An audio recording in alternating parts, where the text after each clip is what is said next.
अभी सबसे पहले तो ये आयोजन रखा गया है, इस संबंध में आपको जानकारी। देखिए, ये आयोजन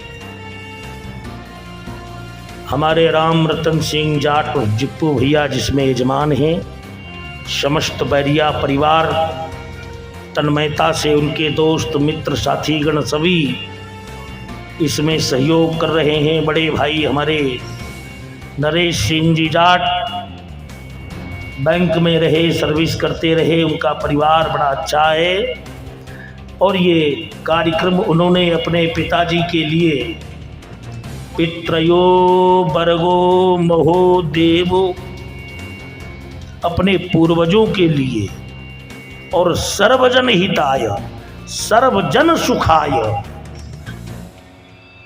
बने सबके हित के लिए, सबके जन कल्याण के लिए यह कार्यक्रम हमारे इस बैरिया परिवार में हो रहा, नरसिंहपुर की धरती पर, जहां पर हमारे सभी भक्त वृंद यहां पर विद्यमान है। कई चैनलों में लाइव भी चल रहा, हमारे ताराचंद भी चला रहे और भी कई नंदलाल धर्मपद सब पे चल रहा है, जान दो। और आज बड़ी खुशी की बात है और दुख की भी बात यह है कि आज उस मूर्ति को मैं नहीं देख पा रहा जो मूर्ति जब मैं 11-12 वर्ष का था, उन्होंने गोदाम में कथा कराई थी, श्री हेमराज सिंह जी पटेल लिखा करते थे। उनके पुत्र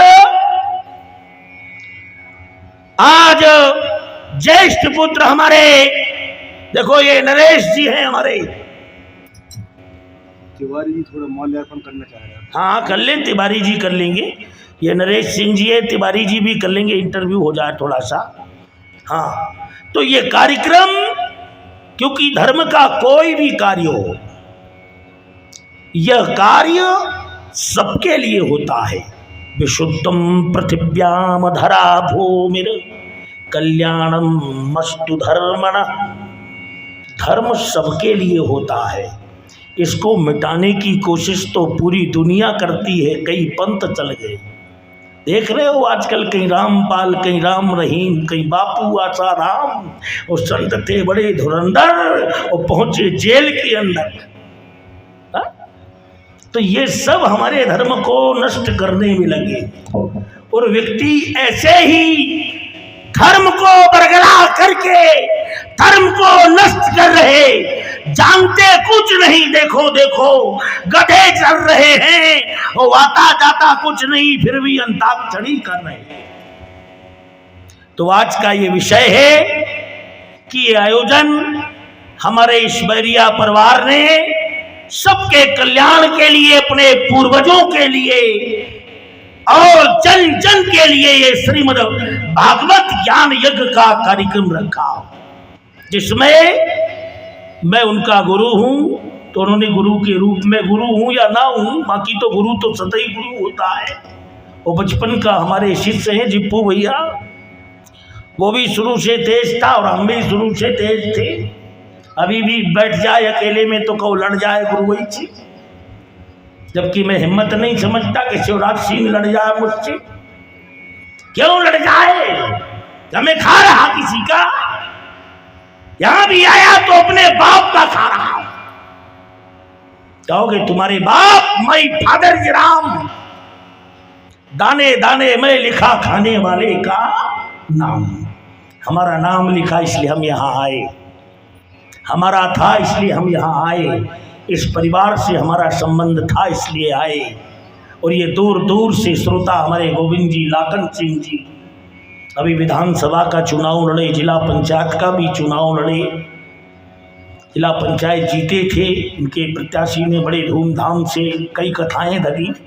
मुझे एक दिन कथा में भी बोल आया कि बेटा, जो स्वार्थ के लिए धर्म करता है उसका धर्म सफल नहीं होता। धर्म स्वार्थ का नहीं होता, क्योंकि भक्ति होती ढील की पोल तो सेठ महाजन लेते मोल। अगर भक्ति बिकाऊ होती तो अडानी, अंबानी, बिल गेट्स जैसे एक दिन में खरीद लेते। तुम्हें कहाँ ये कथा रहती? और बोलो, गौ माता के मुद्दे पर क्या कहना? गौ माता के मुद्दे पे कहना क्या है? गौ माता के ही मुद्दे पर यह सरकार बनी थी। ये गौ माता के मुद्दे पर ही सरकार बनी थी, अपने सनातन धर्म के लिए सरकार बनी थी। लेकिन आज रोडों पर देखो इतनी गौएं घूम रही है, न जाने कितनी, क्योंकि लिखा है शास्त्रों में गौ बनने के बाद ही मनुष्य का जन्म मिलता है। और जो अपने घर की गौओं को आवारा छोड़ देता है, उसके घर में संतानें भी आवारा पैदा होती हैं और वह स्वयं आवारा होता है। इसलिए ध्यान दो, गौ के विषय में कहूं क्या? उस गौ, जब ट्रैक्टर नहीं थे धरती में, हमारे ये कैलाश सोनी जी भी इस मुद्दे पर बोले, बड़ा अच्छा लगा, कम से कम बोला तो कोई। सांसद प्रहलाद पटेल ने तो सबसे पहले इस पर मुद्दा उठाया था लोकसभा में। मैं किसी आरती पार्टी से मतलब नहीं, कोई की भी पार्टी आ जाए, मैं सब पार्टी का हूं। तुम कहो मैं आपकी पार्टी का हूं तो आपका नहीं, न किसी के बाप का हूं। जो मेरा है मैं उसका हूं। जो परमात्मा की शरण में आया है उसे पहले आशीर्वाद परमात्मा देंगे, मैं देने वाला होता कौन हूं? और इस धरती पर जब ट्रैक्टर नहीं थे, कोई ट्रैक्टर नहीं था, मनुष्यों को खाने के लिए नहीं था। भगवान ने कहा मनुष्यों को क्या खाओगे? कई महाराज बताओ क्या खाएंगे? बोले अन्न खाओगे। क्या खाओगे? जान दो, तिवारी जी, रिछारिया जी, सभी सुनते जाओ। हमारे चंदन खेड़ा से भी भक्त आए हैं, दूर दूर से, सरोवर से भी दीपचंद जी, हमारे सभी लोग आए। मेरे कहने का तात्पर्य, उस समय ट्रैक्टर नहीं था, तब भगवान ने तो पीलो नाम हम दृष्टो, एक हाथी खड़ा हुआ, कहीं मैं किसानों के हल में चलूंगा। अरे कहीं हाथी खाएगा क्या? आओ भोले जी, हमारे सभी तिवारी जी जो भी हैं, इसका जो भाव है, तो उस समय ट्रैक्टर तो था नहीं। शेर ने कहा, हाथी ने कहा, मैं जिस किसान के हल में चलूंगा 1 कुंटल रोज खाऊंगा। कि 1 कुंटल रोज खाएगा तो किसान क्या खाएगा? शेर ने कहा, मैं हल में चलूंगा तो शाम को 1 बेटा रोज खाऊंगा। भगवान बोले 9 महीना लगते, एक पैदा करते करते साल भर लग जाती है, और तू रोज खाएगा तो तू हल में चल के करेगा क्या? अंत में गौ माता ने कहा कि मैं किसानों के हल में जो मेरे बछड़े होंगे, बैल बनेंगे, वह इनके हल में चलेंगे और अन्न उत्पन्न होगा। कहा तुम्हारा जो अन्न होगा, बोले उस अन्न में जो कचरा निकलेगा, भूसा निकलेगा, मैं उसे को खा करके जीवित रह लूंगी, लेकिन इन किसानों की मदद जरूर करूंगी।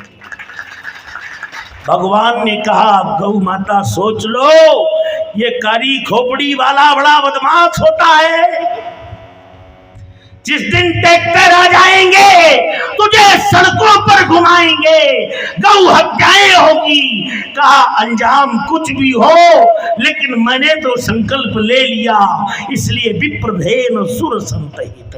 गौ माता के तो रोम रोम में 33 करोड़ देवता है, और आज उसकी यह हालत। इस पर प्रधानमंत्री, राष्ट्रपति जो भी है, सबको विचार अति शीघ्र लेना चाहिए। अखिलेश्वर आनंद हमारे परम मित्र हैं, महामंडलेश्वर, वो गौ संरक्षण बोर्ड के अध्यक्ष भी हैं, जबलपुर जिले में रहते। लेकिन उन्हीं के जिले में देखो, ये नरसिंहपुर जबलपुर लगा है आसपास, रोड में रोज 50 गैया मर रही है एक्सीडेंट से। गौशालाएं हजारों खुली हुई है, लेकिन गौशाला में रहता कोई नहीं। जिस दिन जांच वाले आते उस दिन सब रगड़ के भर दिए जाते हैं, और बस फोटो खिंचवा दी, हाँ हाँ इतने पशु हमारे यहाँ पल रहे हैं, और साले डकार डकार के खा रहे हैं। ये क्या मचा रखा धर्म के नाम पर खिलवाड़। पहले गौ हत्या बंद हो, उसके बाद में बातचीत हो। हर हिंदू के घर में एक गाय होना चाहिए। हिंदू उसे कहते हैं जो गीता गंगा च गायत्री, गौ गुरु तुलसी दलम, पूजा च पंच देवानम, ये हिंदू धर्म से लक्षण। हिंदू वही है जिसके यहाँ गीता का पाठ होता हो, गंगा नर्मदा की पूजा होती है, और गौ की सेवा होती है। गौ को छुट्टा मत छोड़ो, अगर रख लिया तो अपने घर में, तुम कूलर में सोते हो तो उसे भी कूलर लगाओ। विदेश की गैयों को कूलर लगा रहे हो, देश की गैया घाम में मर रही। मध्य प्रदेश, हाँ बोलो, मध्य प्रदेश की जो सरकार है, हाँ, क्या कहना चाहते हैं? मध्य प्रदेश की सरकार देखिए, बदलाव तो होता, इस बार बदलाव हुआ था, लेकिन झटका खल गया, फिर से बना दिया गया मामा जी को। और इसमें फिर से विचार होना चाहिए, बदलते रहना चाहिए आदमी को। मैं नहीं चाहता कि एक ही आदमी घिसटता रहे, मुझे कोई फांसी थोड़ी चढ़वा देगा कोई। मैं तो सत्य कहने वाला हूं, बाकी वो भी हमारे बच्चे हैं, वरिष्ठ हैं, देश के प्रदेश के मुख्यमंत्री हैं। सत्य बोलना ज्यादा अच्छा नहीं होता, इसलिए ज्यादा मत बुलवाओ मुझसे इस विषय में, वरना कुछ भी बोल देता हूं मैं भी, क्योंकि अगर पागल ना होता तो महात्मा ही काय को बनता है। 400 एकड़ जमीन छोड़ के बाबा बना, अगर सही सही बोल दूंगा तो कल कंप्यूटर बाबा की तरह मेरे भी मंदिर मिटा दिए जाएंगे, मकान मिटा दिए जाएंगे। बड़ी समस्या है देश में, सबको निर्णय लेना चाहिए कौन किस योग्य है। वैसे शिवराज सिंह भी योग्य है, लेकिन उस स्थिति से कार्य करें, और गौ के लिए अगर वो मुद्दा उठाएंगे तो निश्चित ही प्रदेश साथ में है, अन्यथा बिल्कुल साथ में नहीं। मैं तो विपक्ष में, पहले गौ की सेवा जरूरी है। गीता गंगा च गायत्री, गौ गुरु तुलसी धर्म करे। मंदिर तो बन रहा ज्ञान वापी में, शंकर श्रृंगार गौरी भी निकल आए।